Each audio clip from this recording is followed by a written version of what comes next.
So I've got this issue where I have this drip line that is no longer getting water to a plant. So I need to take this out and put a plug in it. So in this video, I'm going to show you how to remove this hose, remove the emitter, and then put a plug inside that hole. Let's get started.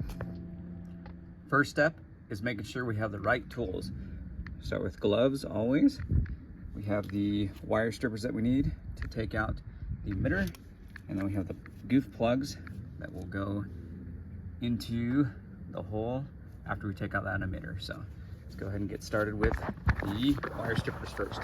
Okay, so what you do is just open these up, come right behind here, this little red emitter here, and you will wiggle that out against this 1/2" brown drip tube. So you slowly wiggle that out. It'll kind of pop out there. You'll see that it's barbed at the end, and then you see that little hole right there. That's what we're going to be plugging.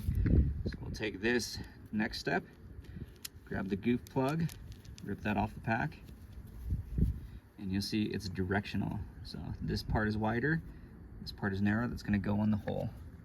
So we'll locate that hole again, take this Goof plug, pop that into the hole.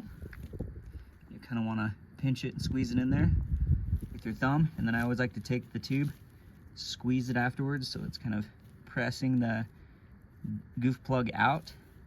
Make sure you put your hand behind one side, push it with the thumb on the other side, make sure that's snug in there, and then you're set.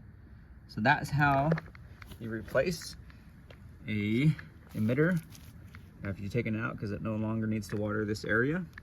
Put a Goof plug in there, and then you're set to go. Thanks for watching. Yeah, check back for other videos. I'll be posting here weekly on this page. So yes, check back, watch the videos, like them, share them, and let's get some sprinkler repairs done. Have a great day.